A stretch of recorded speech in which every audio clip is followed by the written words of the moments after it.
संपूर्ण विदर्भात पहिल्यांदाच महिलांकरिता विशेष बैलपोळा स्पर्धेचे आयोजन करण्यात येत आहे.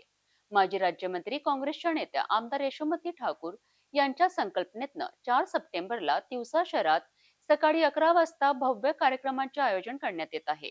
या स्पर्धेत प्रथम बैलजोडीला 25,000 रुपये, द्वितीय 15,000 रुपये आणि तृतीय आणि चतुर्थ बैलजोडींना 7,000 रुपये रोख बक्षीस देण्यात येणार आहे.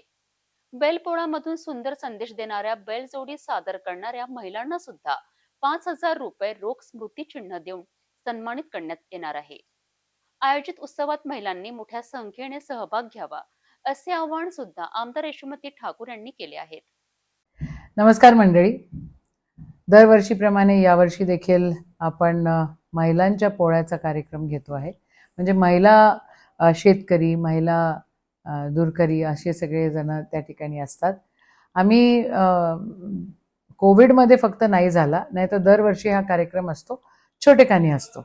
यावर्षी सगळ्या ऑर्गनायझर्सचं इच्छा होती की मतदारसंघातले जास्तीत जास्त जोड्या तिथे याव्यात आणि महिला शेतकरी जो आहे त्यांचा सन्मान व्हावा, असा एक छोटासा प्रयत्न आहे. माझी आपल्याला सर्वांना विनंती आहे की सर्वजणांनी 4 सप्टेंबरला सकाळी 11 वाजता देवराव दादा हायस्कूलमध्ये आपण सगळेजण या आणि त्या पोळ्यामध्ये सामील व्हा. जय हिंद.